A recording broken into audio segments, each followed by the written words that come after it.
There are no forests on Earth. When you read this headline out loud, even with the exclamation mark at the end, every sensible person will say that I'm out of my mind, and you will want to show me tons of photos with images of forests. I want you to believe that this is another trick. They make us think that this is a forest, when you actually are looking at 30-meter bushes. This is total bullshit and nonsense, you will say to me. Of course we know what forests look like, because we've all walked in them. Well, I expect that's how you will react, and that's fair, but after watching this video, its headline won't seem so strange to you, because you will reverse your concept of forests by 360 degrees. And now, first things first. We will begin with a well-known picture. Children see 9 dolphins on it, but adults see 2 lovers. A huge difference, don't you think? Try to see dolphins on it and see how hard it is.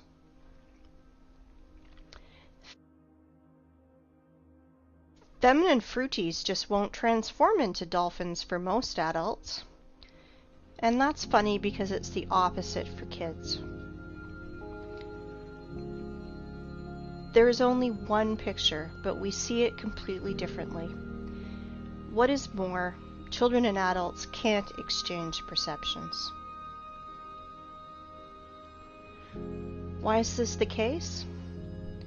It is simple. Eyes see the way the Matrix ordered them to, but that's not the way the real world looks. Our eyes become traitors over time. We were blinded while in childhood. The outward world is quite different. We see things through a prism of habit and experience. And this prism distorts everything completely. At 30 years of age, this prism works to protect your mind. And at 40, you could go crazy without this prism. Do you think I'm exaggerating? Look at this photo. I'm claiming that it is from a mesa that was formed from a magmatic melt from the Earth's depths about 200 million years ago. You think I'm out of my mind?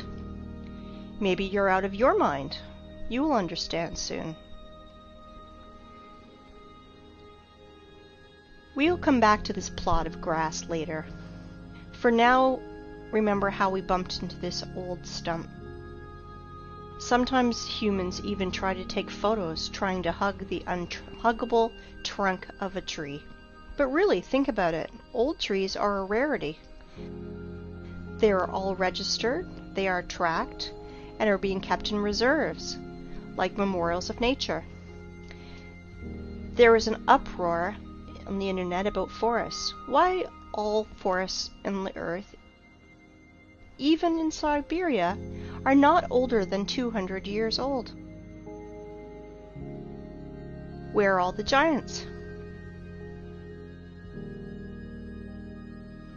It is right that the people are in an uproar about it, but I want to look at the problem from another angle, from the side of the Earth's poles. The thing is that even Soviet biologists found strangeness in the poles, and unnatural amounts of water kept in the ice and snow, and there's an unnatural percentage of carbon dioxide in the world's oceans. This abnormal concentration tells us exactly about a worldwide fire of the past. Using simple math, those scientists come to the conclusion that those fires carried away 99% of the Earth's biosphere.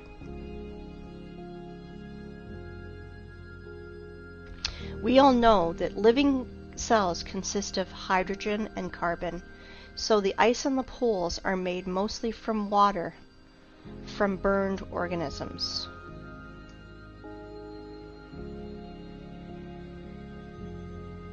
And now, think about this number, 99%. It means that everything that now grows, crawls, flies, swims, and runs on the earth is 20,000 times less in volume than before this catastrophe. 20,000 times. To imagine this, look at this picture. This piece of bread is humans, plants, animals. Just this pathetic small piece of bread on this large transport truck represents Earth's biosphere before those times. I hope you understand that today's myth of overpopulation is just pure hoax and nonsense. 100%. But here's the problem. Biologists divided this number between all the continents and only calculated into this figure the dry land, not all the ice and snow that is on the earth. And there's a lot of snow and ice. Fact is fact. But as always, illumination can come suddenly, and stereotypical thinking is to blame. 30-meter tall forests are like a virus that takes over both our brains and especially the brains of biologists, which prevent us from finding a solution to this problem. If plants can't fit broadwise, then we should fit them upwards, and then it should make sense. In this new theory, hypothetical forests of unthinkable height were drawn. And here's the thing. We found these old photos. This is the vandalous felling of the sequoias in the California redwood between 1880 and 1920. These trees miraculously survived the planet's bombardment in 1816. Just imagine how many years this tree needs to grow to these sizes. Then these terrible men come with saws and axes. 1, 2, and no more tree.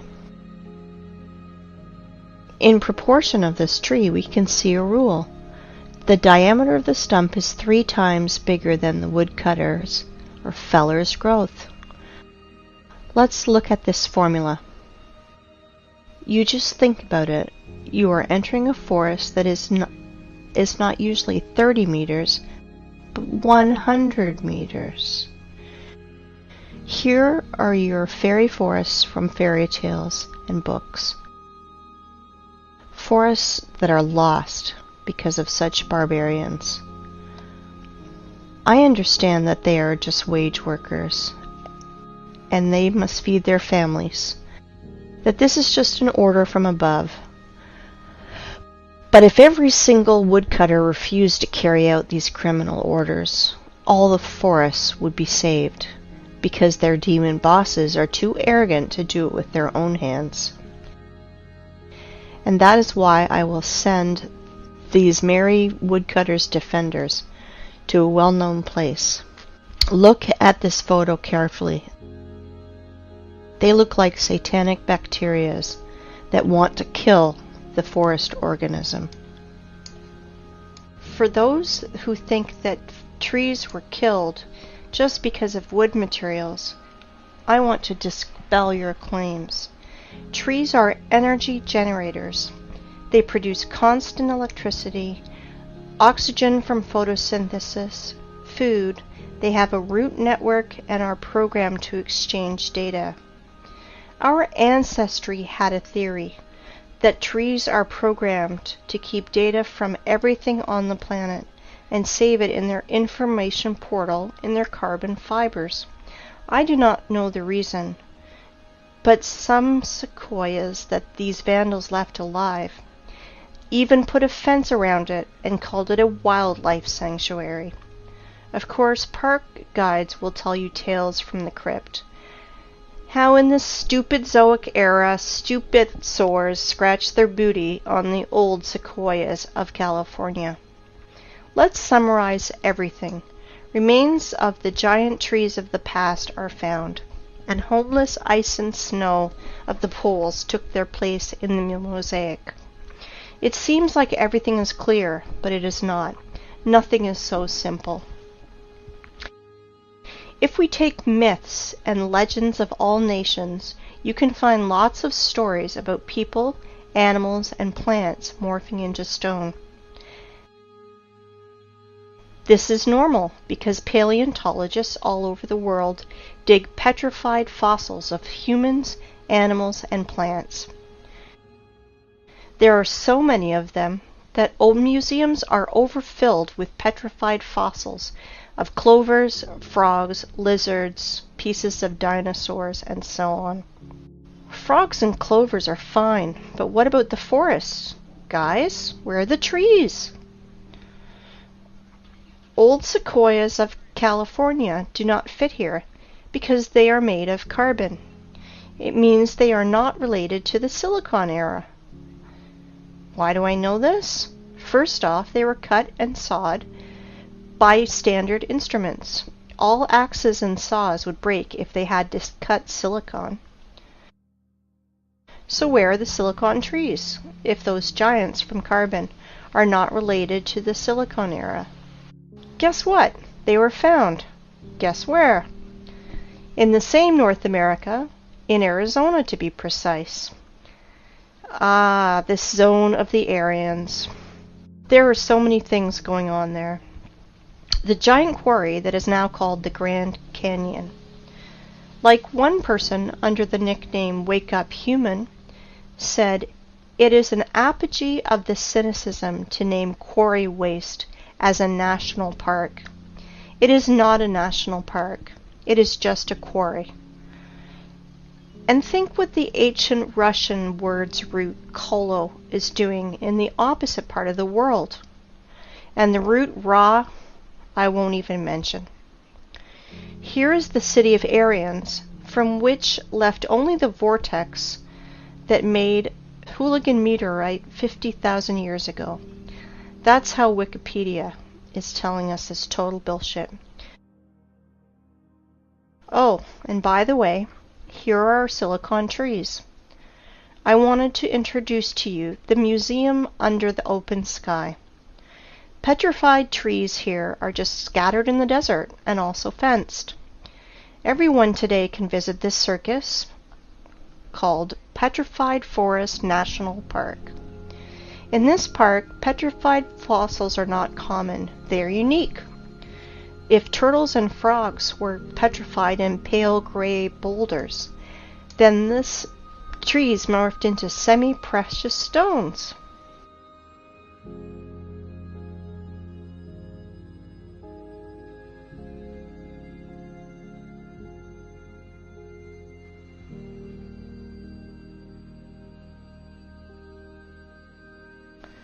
Beautiful stones, aren't they? It is time to take stock. All our forests are young and do not grow higher than 30 meters. Remains of fairy forests were found in the sequoias of California, and biologists put poles of ice and snow in its place. We found petrified fossils of the Silicon era and trees from precious gems. Now everything fits together, right? Or no? In a perfect world, everything fits. In our cursed hell, nothing fits.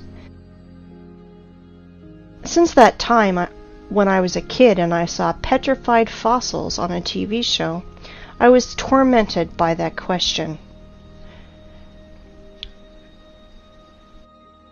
How is it possible for a frog to be morphed into a stone instead of rot like any organic body does?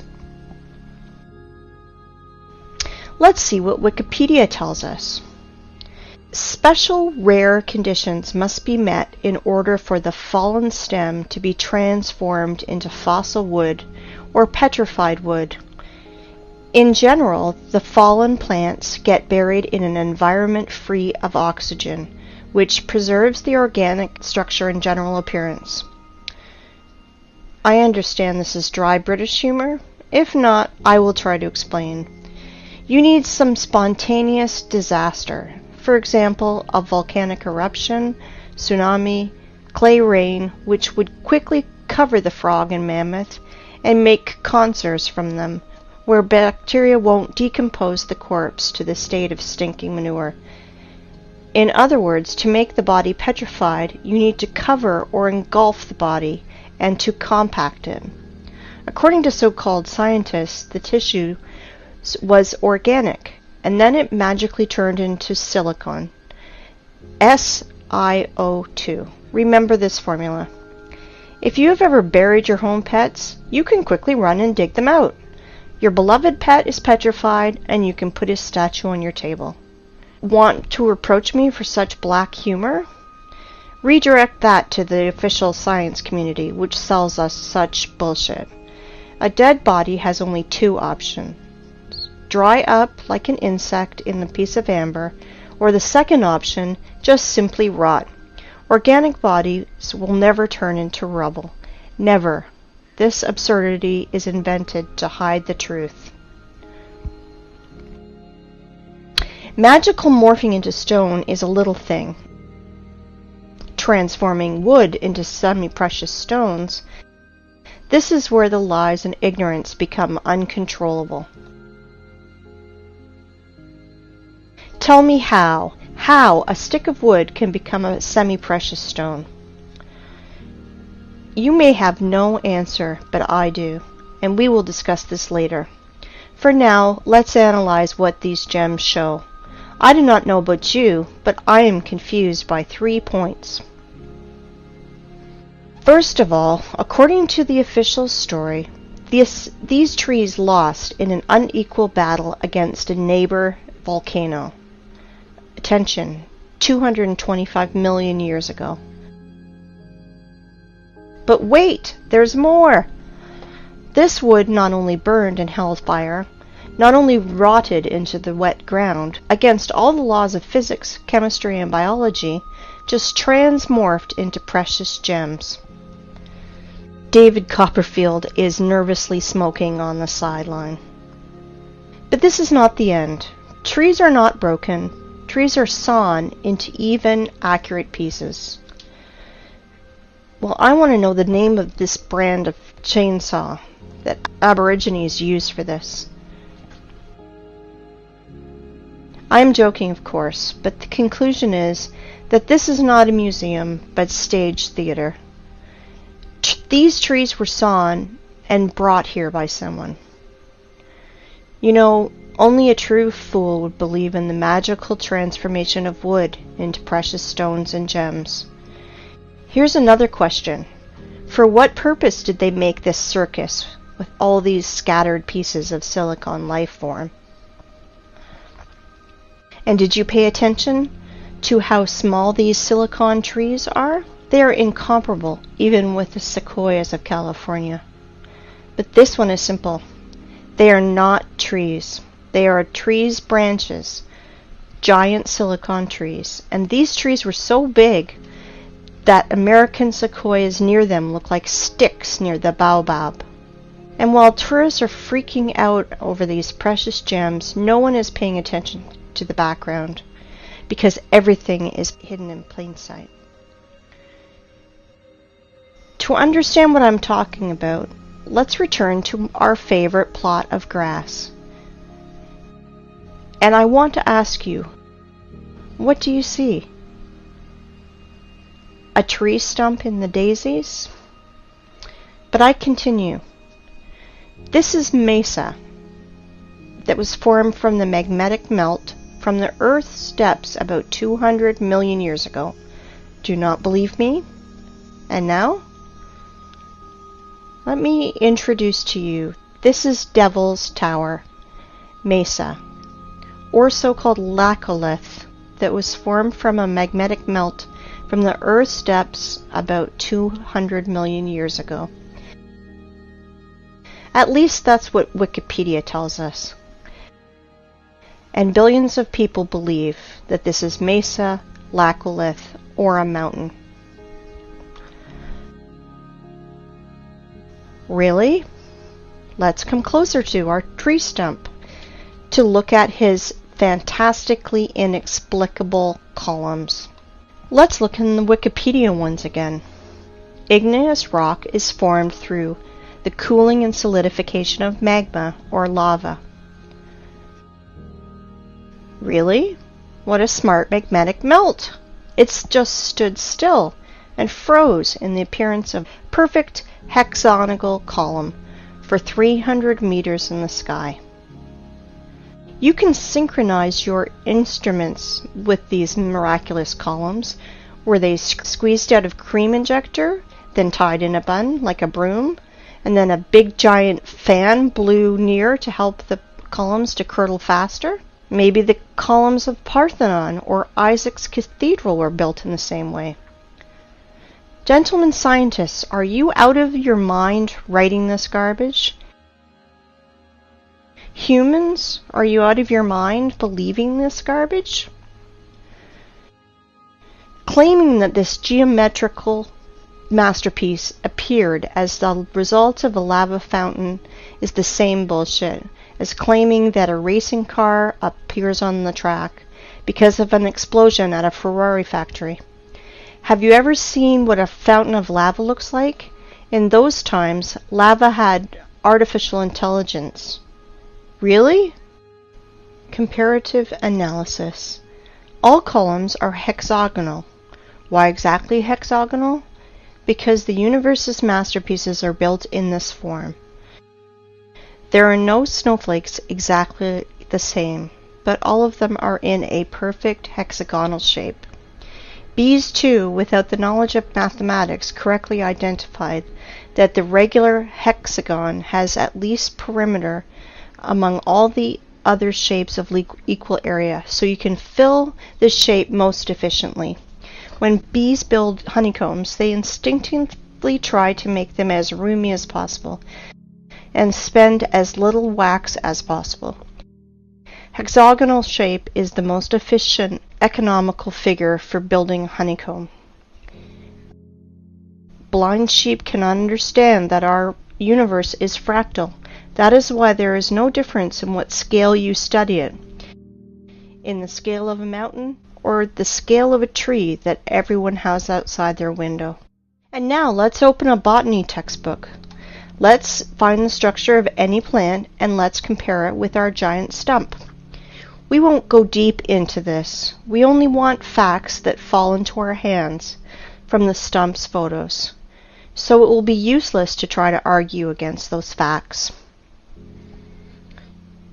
I want to introduce you to the cross-section of a stem of flax. Well, gentlemen biologists, are you noticing anything? No? Look, it seems like honeycombs in the middle.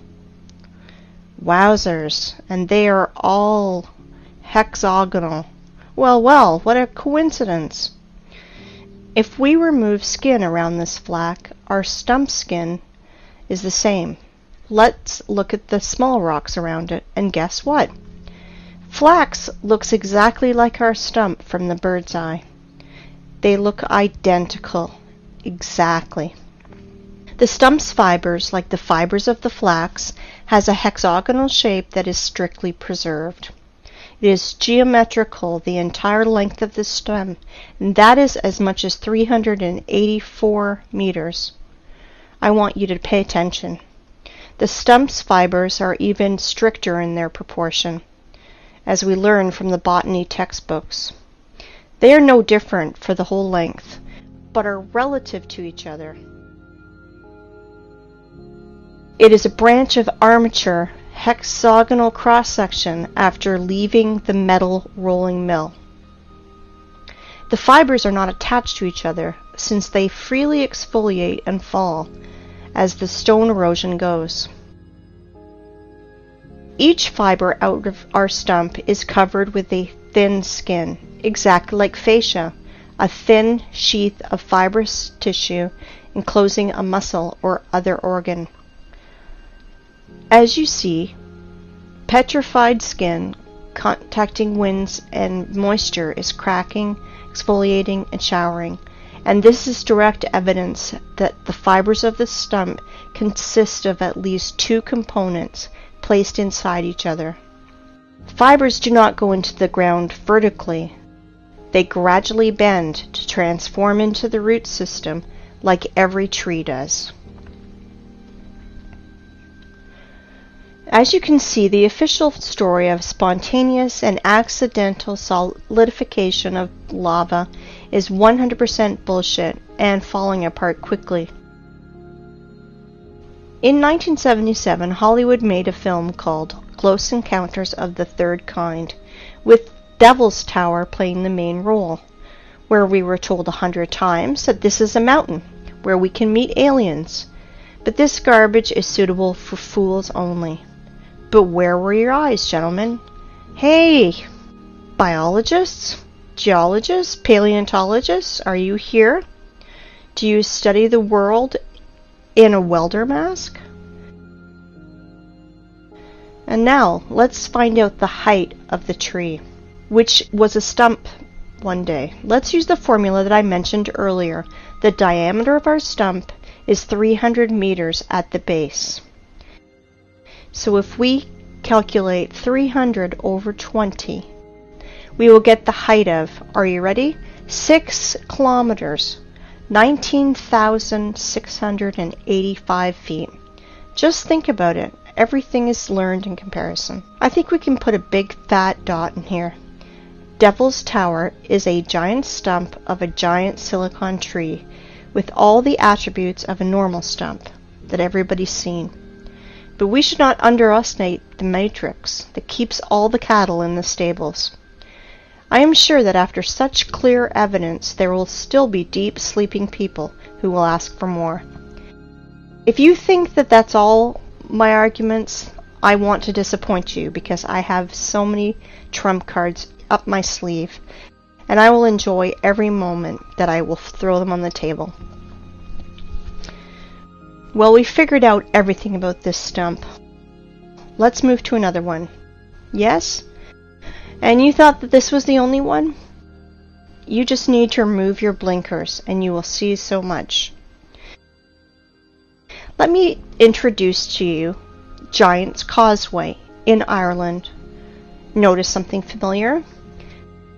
Take a closer look. Again, hexagonal columns. Wow.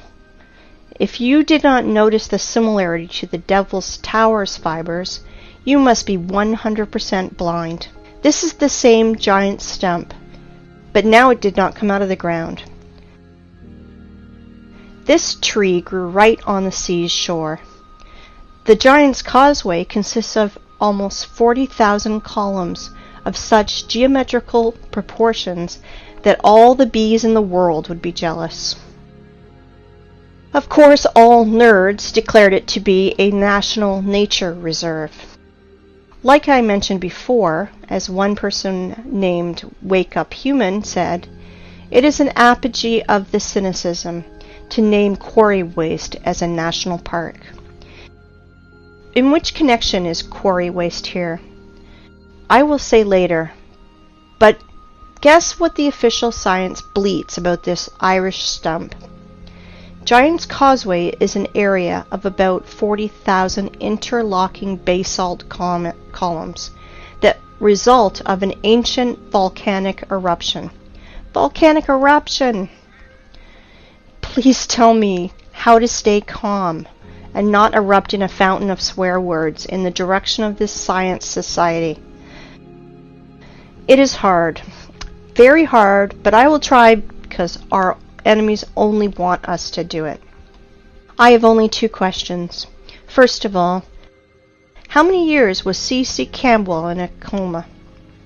And second, why do bees' honeycombs not declared as a result of an ancient volcanic eruption? Because they are not distinguishable at all.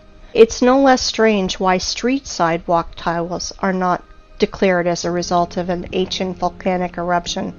Show me a single difference, nerds. And now I'd like you to come back to our old method and compare Giant's Causeway, but this time with real lava. I want you to remind you how lava erupts and flows, and this is how it congeals. And now let's compare Devil's Tower.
And now let's compare with Devil's Tower with Giant's Causeway. Oh, sorry for my French. I mean, let's compare silicon stump with silicon stump. Somebody still believes in the lava fountain? If I didn't know about giant silicon trees, I'd rather believe in a giant cream injector and a fan, but not in volcano garbage. If you think that these two giant silicon trees are the only thing that I can show you, then you are mistaken. There are loads of them on the planet. The funniest thing is that normal people do not realize that they are stumps. But official science realized that seriously, that they should find out how to hide these trees from people who ask too many questions, and they invented a genius name for these silicon stumps: the basalt cliffs.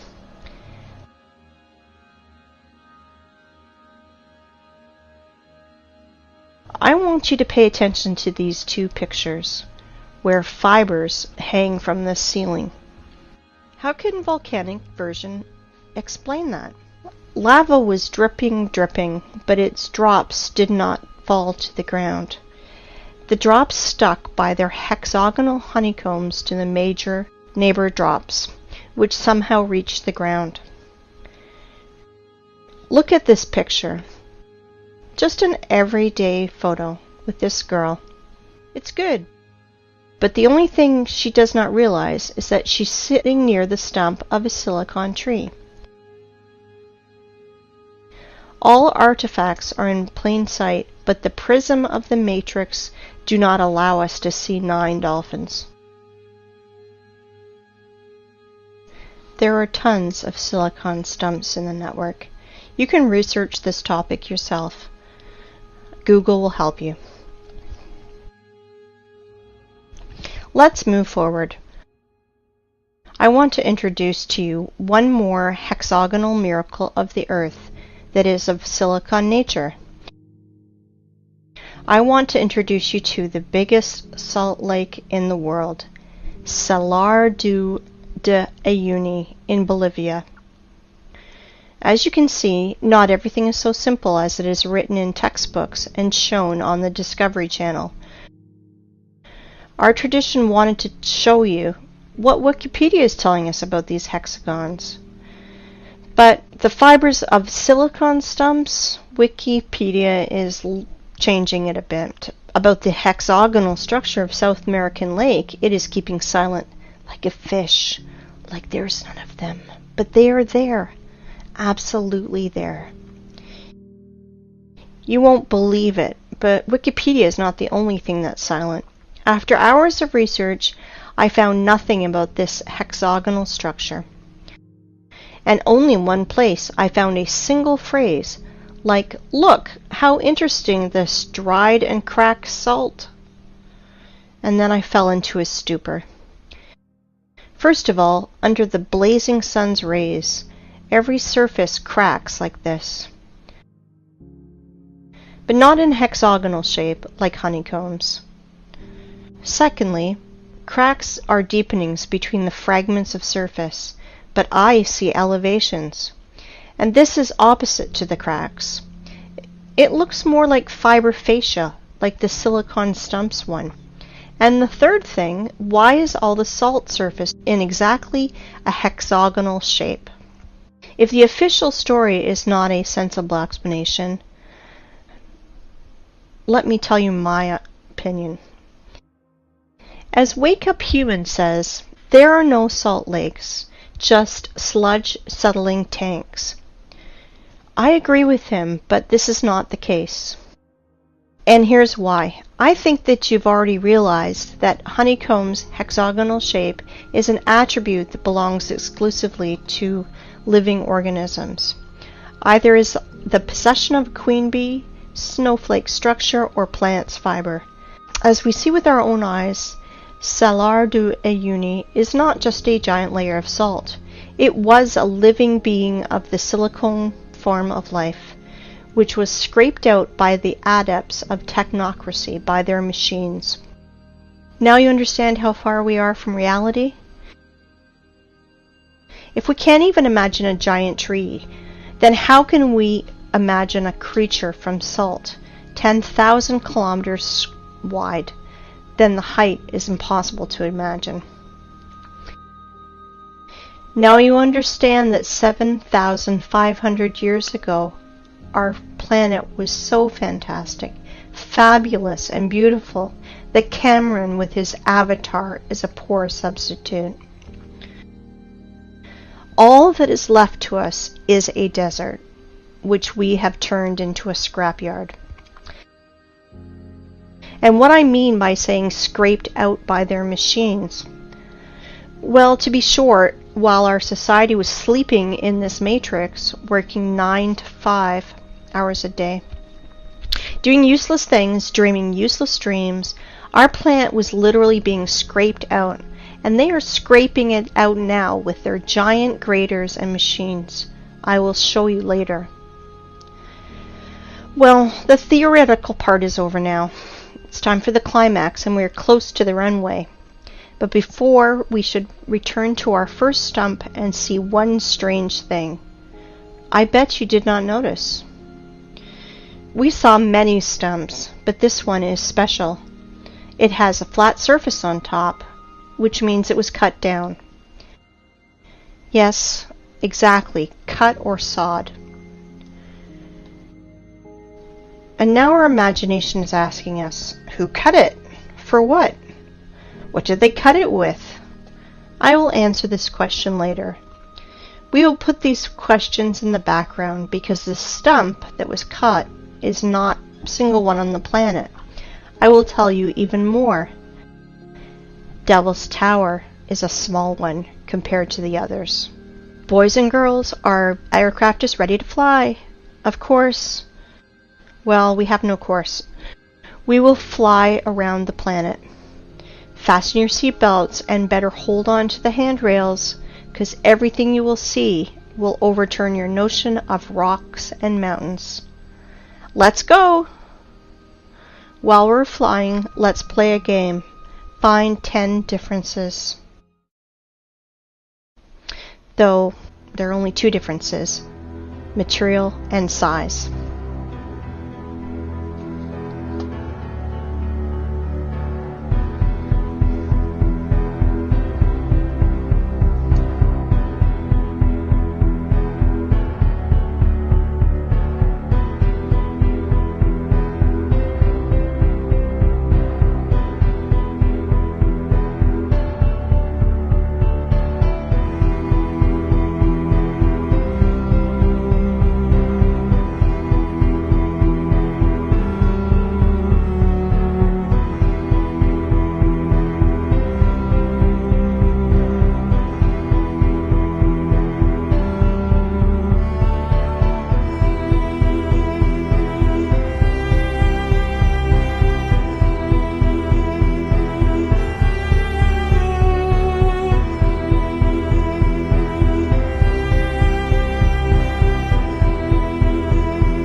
These stumps are sticking out everywhere on the whole planet. There are hundreds of them. Scientists call them mesas, which means table in Spanish, because they have a flat peak, flat as a table. Well, cool, stumps. And now let's remember the beginning of our conversation. We thought we saw forests and even walked in them. So what does it matter if they are only 30 meters high? Is there a difference? We're pleased with the one we have left. We enjoy its beauty. We are accustomed to these forests, so we don't need another. Then we discovered that the old forest was preserved in the US, which is described in fairy tales and myths, giant 100-meter sequoias. This is the picture our mind draws when we hear the words fairy forest. Let's think about the sequoias in California and the prism of matrix forces, otherwise our mind's protectors will melt, because Devil's Tower is actually a 6-kilometer high tree.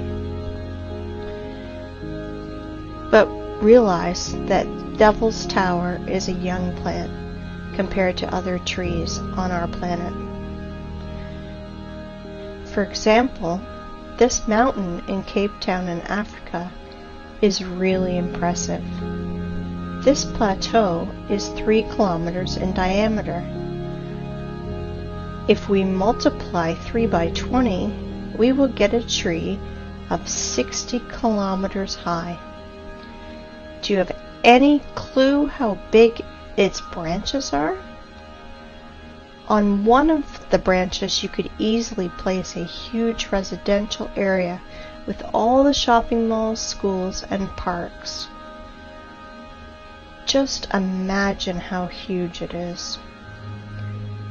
Of course, your mind will never see that this mountain in Africa is really a tree that is 10 times higher than the Devil Tower tree, 60 kilometers higher. But guess what? That's not the limit. In the work of Russian scientist and poet Alexander Sergeyevich Pushkin, we can read about giant fairy oaks that was on the Bayan Island near Lokomori, and we now believe has been killed by our government. That oak was supposed to be at the center of the earth and was some 100 kilometers high. Not sure how high, but for sure higher than the Cape Town one. This oak was the biggest plant on earth. Remember in the beginning I mentioned our prism of the mind that helps to preserve it but distorts reality? Ask any person to show you trees on the right photo, and he will immediately put his finger on the green on the ground. Without noticing that it's only pathetic bushes, it looks more like moss in comparison to this size. But definitely not a forest. Now you understand why we can't find 9 dolphins? But do not dwell on fish and stumps. Once again, I urge you to think in planetary sizes. If instead of dolphins and stumps, we see lovers and mountains, imagine what is hidden from us with a curtain. That is why the apocalypse is translated as curtain opening. Do you understand now why I mentioned this matrix prism in the beginning? Through which we are looking, and it turned out that we see nothing. The real world is different. I can call today's state of society a real dream, and the sad part is it is not figurative. You know, in the Russian language, the word tree is spelled D-E-R-E-V-O, de-re-vo. The word ancient tree is spelled D-re-vo, and the word ancient trees is spelled de revnost. It means in Russian language, the language of the Aryans, time, when giant old trees grew. Interesting, isn't it? Well, let's put all that in our pocket and continue our flight. I think you will ask me, and maybe it's time to ask questions. Who cut down this forest? Why did they cut it? What did they use it for? No, it is too early to ask that. We know that the whole face of the planet was covered by giant vegetation. So we can ask ourselves, where did all the other forests go? The thing is that this so-called mesa are just single ones, because only the best were chosen for cutting. Whole other forests of the planet were laid down by blast waves. We reviewed only stumps with flat peaks. Does anyone remember how not cut but actually broken trees look like? I will remind you. Understand my hint? Let's play the game again. Find 10 differences.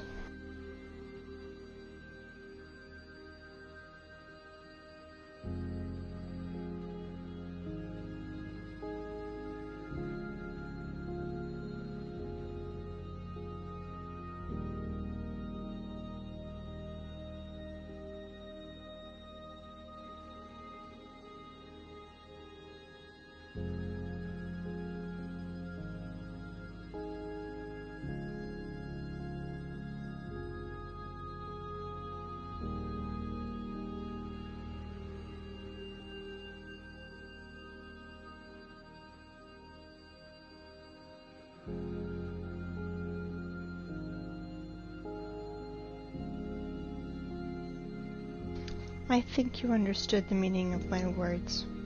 So I want you to look at the highest stumps of our planet. They were mined like a quarry and were broke by blasts.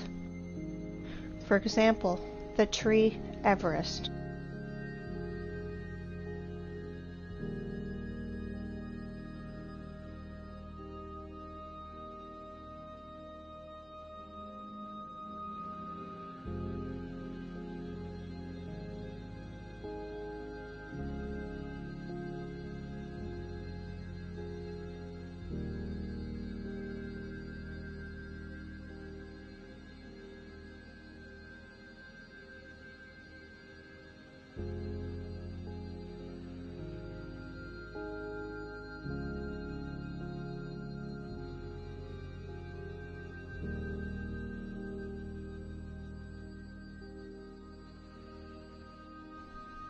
Have you already guessed?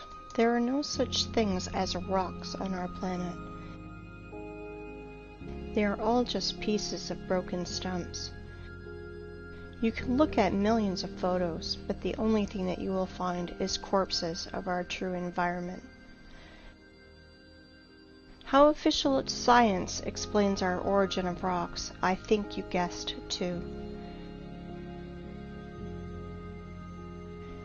Now you understand why we are so charmed by rock? Why are all elite properties placed between rocks? Why the most clean materials for construction are pieces of rock? Because even if they are dead, they still emit powerful energy for us, mortal carbon human beings. Stone is a bridge between silicon and carbon life forms.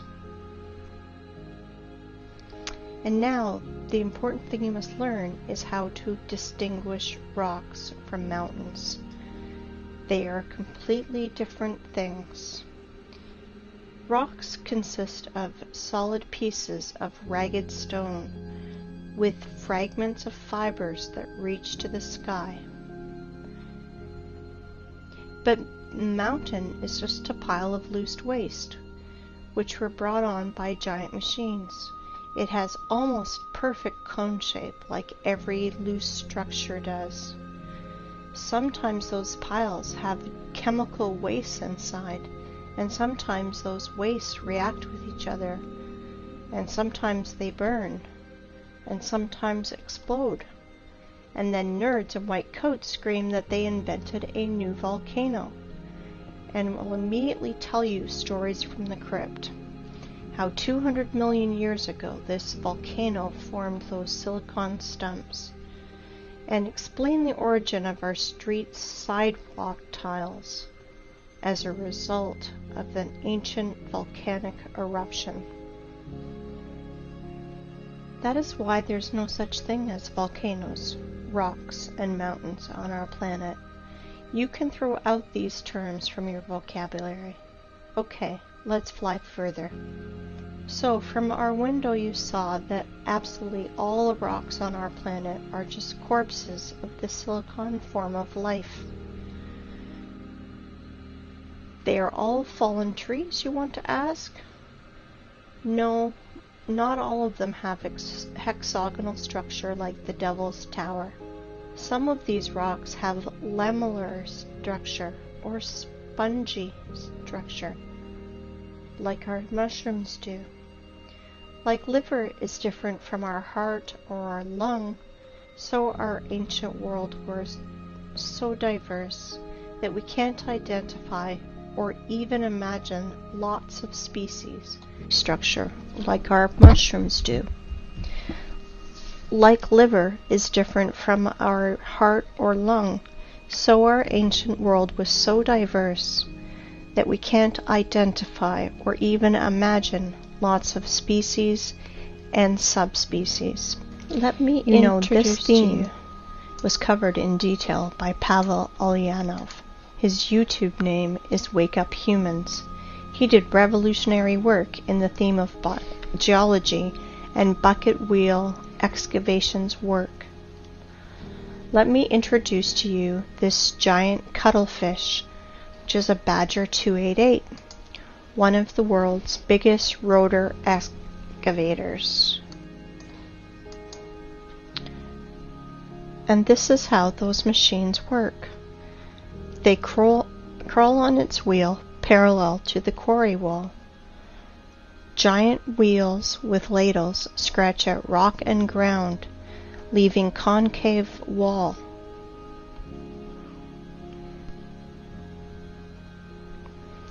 Geologists must be hypnotized in schools while they are students, because why else would they call quarry waste miracle of nature?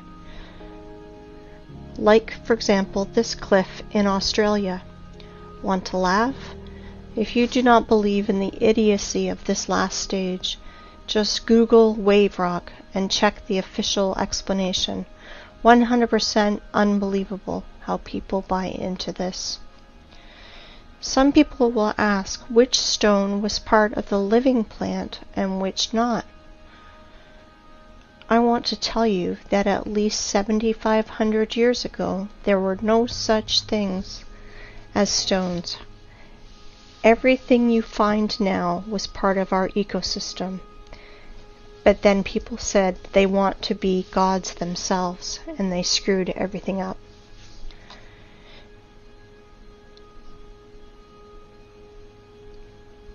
I want to ask you, open your minds. They live, we sleep. But they not only live, they're also killing our planet. They are doing it right now while you're watching this. Wake up, humans. You must review all the instruction they gave you in elementary school, middle school, high school, history, geography, geology. Open your mind. I want you to look at these photos. Today we have lots of artifacts which we can't repeat because of certain conditions as the lack of technology, lack of equipment, or specialists, and which are evidence that our civilization is 200 years ago, and before that compared to us was way more developed, and today's society are just kids in the sandbox. Here are some examples. Bubbleovo Bath, 1784 to 1820. Here is what this man that was near it tells us. Sorry for my language, but they are telling us absolute bullshit. That somehow the master made it for 7 years and polished it every day like Papa Carlo. Absolute bullshit. With all my responsibility as a lathe man of 5th level, I declare that this is machine precision. Concave and convex surfaces of this bath, strictly precise, circle on the whole diameter, very accurate spherical surface in the lower part of the bath. Inside the bath on the bottom, the same super accurate concavity of the whole diameter. This product is impossible to do manually, especially to polish. I have the impression that it only yesterday got out of the machine. And the polish is like from Isaac's castle columns. It's impossible to do without high-class and high-speed polishing and grinding instruments. Next one, Alexandrian column, 1834. Weight is 600 tons, 27 meters high, granite. Impossible to do manually without turning this on a lathe machine. This column has the shape of antithesis. It's simply impossible to do manually. Third, Peru Ollantaytambo.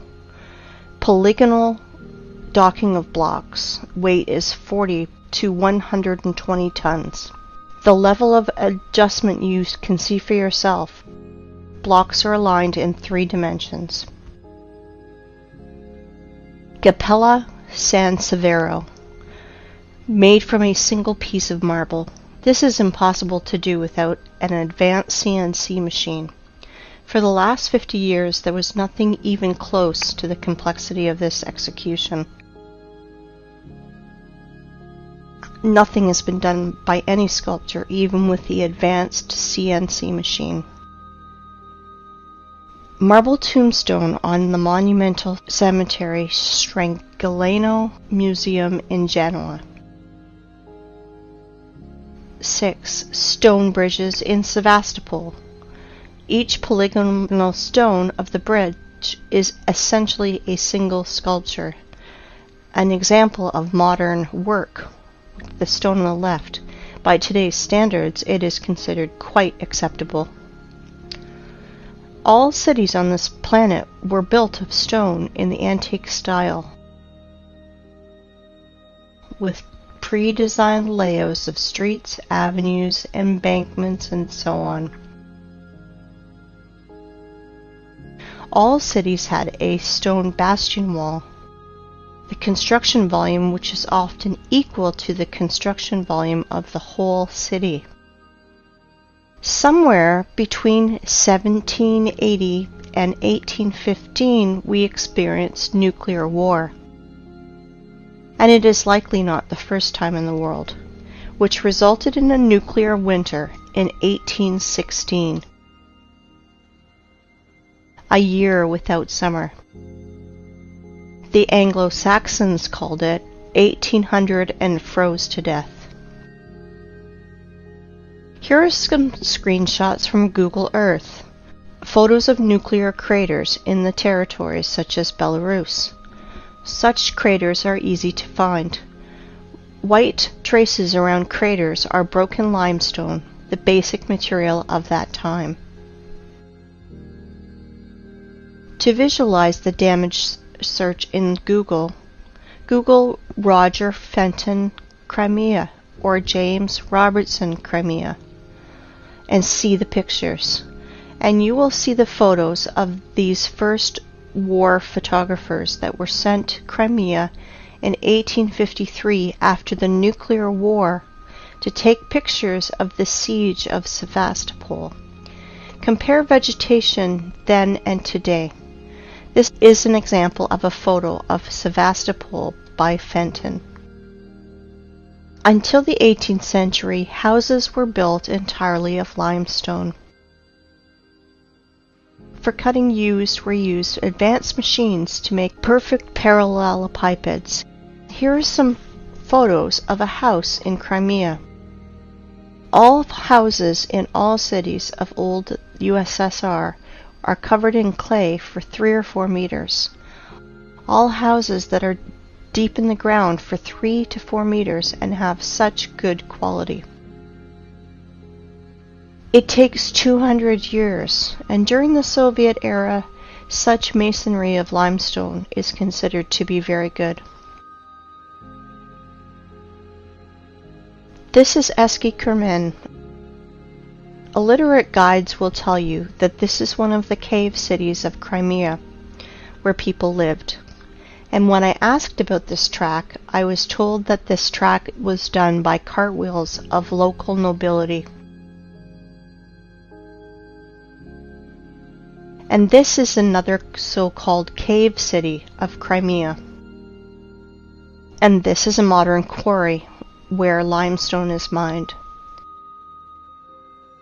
This photo is made before the revolution of 1917.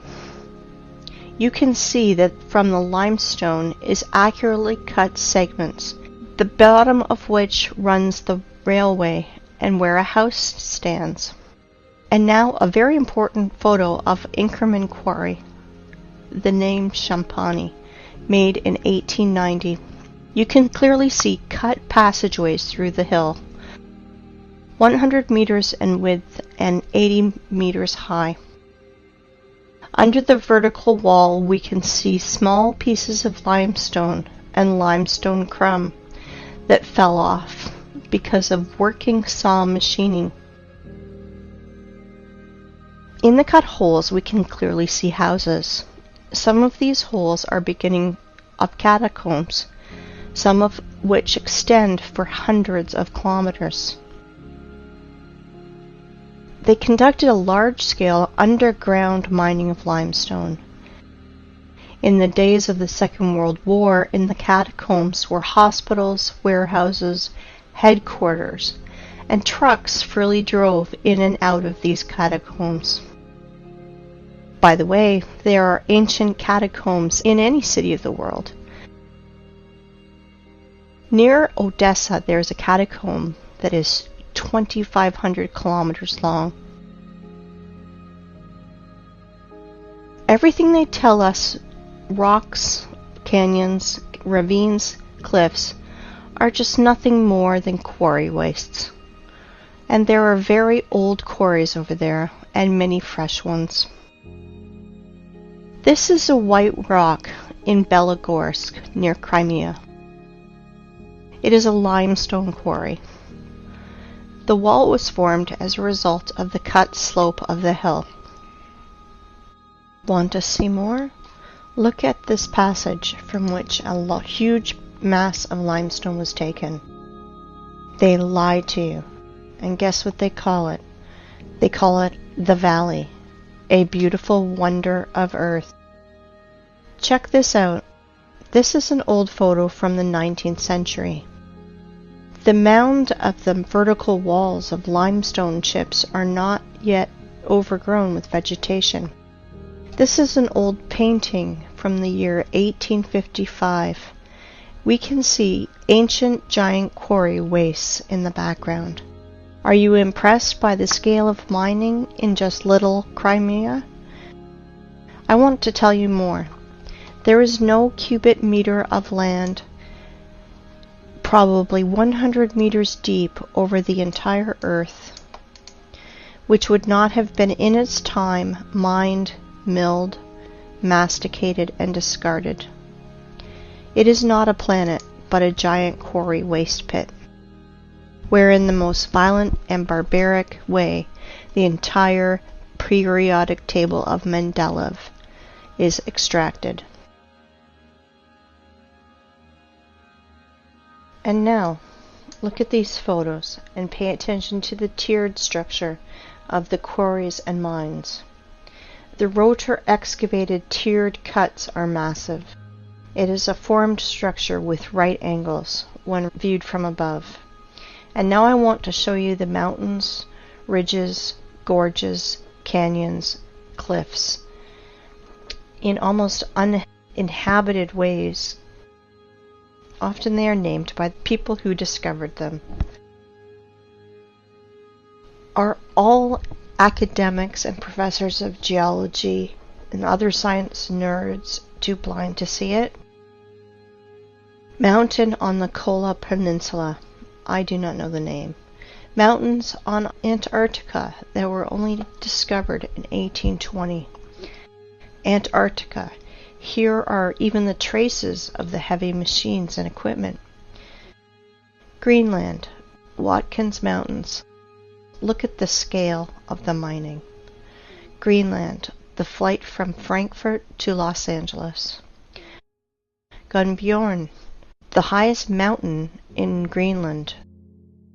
3,700 meters. No problem. Almost completely gutted. Svalbard, Norway. Aurora Borealis in the background of quarry waste. Antarctica, Transantarctic Mountains. At the foot, the traces of machines are still visible. Antarctica, Transantarctic Mountains. Quarry systems. Pay attention to the background. Mount Kailash, Tibet. The height is 6,638 meters. Have you ever seen in our time heavy mining equipment that's raised to such heights? Goblin Valley State Park, Utah, USA.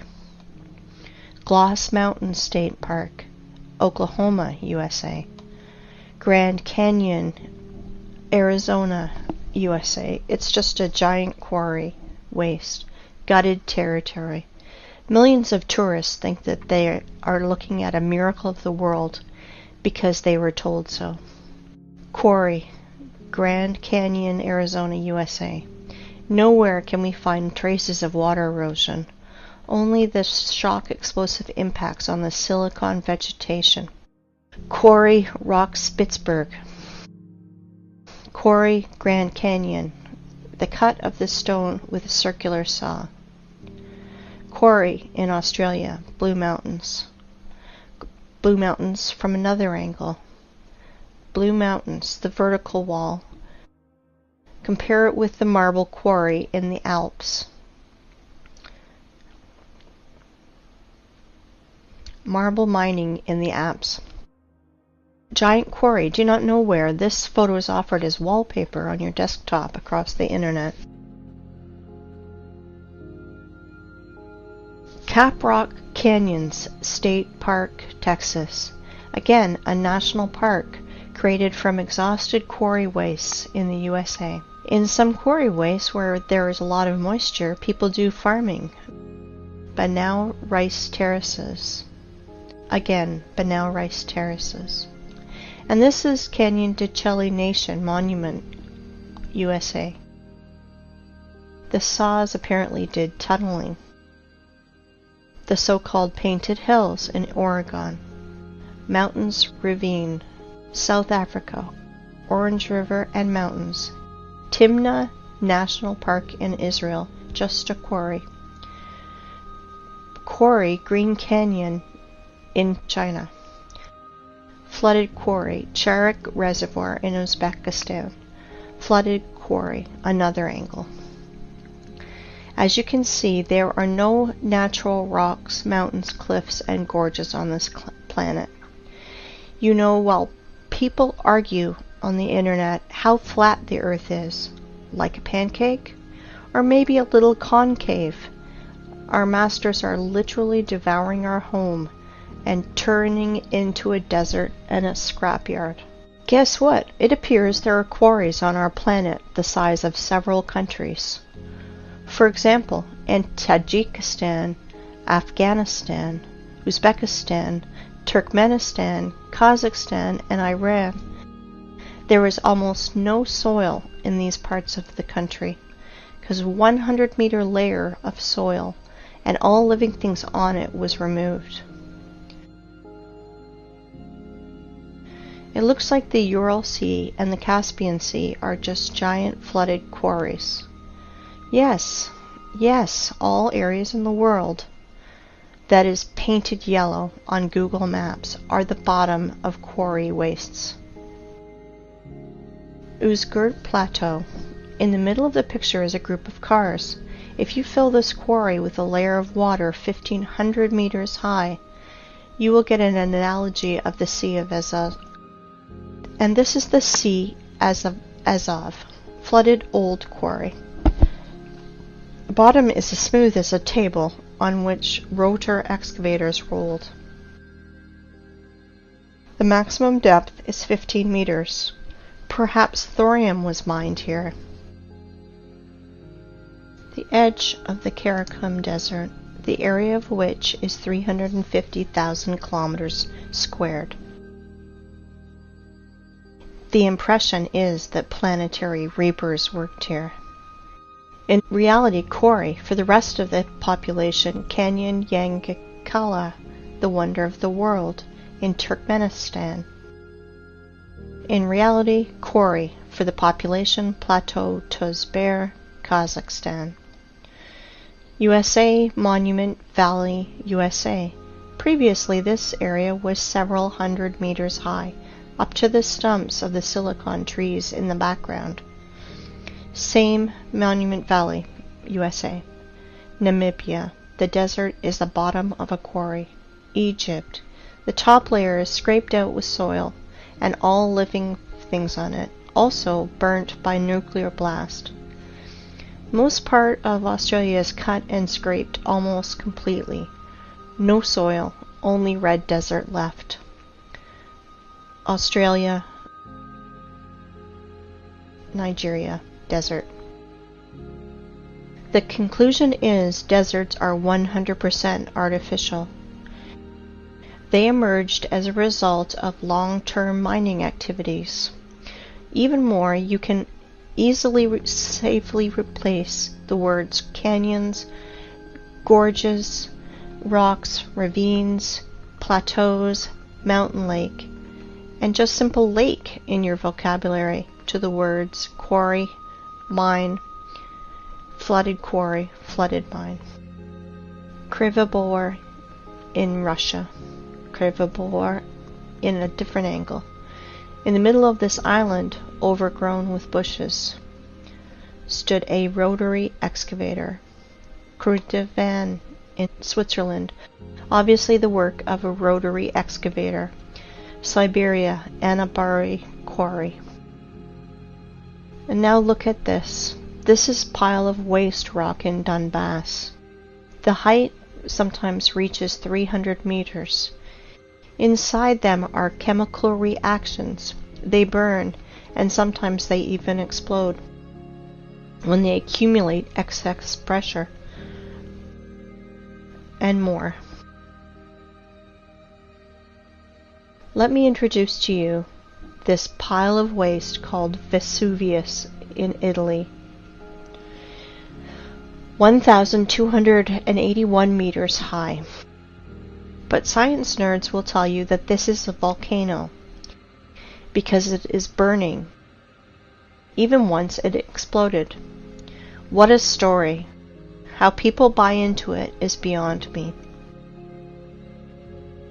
And now let's look at the biggest pile of waste called terracons or volcanoes.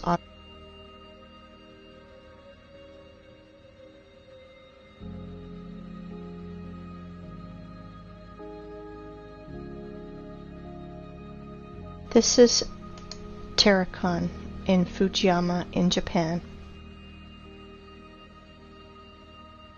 People, if you think that our masters lie to you, you are still sleeping. If you think that the earth is flat, you are half awakened. We are on a desert and a giant quarry that we are turning into a scrapyard. Since we can trust no one, maybe it's time we think for ourselves. Really think about what you've been told your whole life and question everything.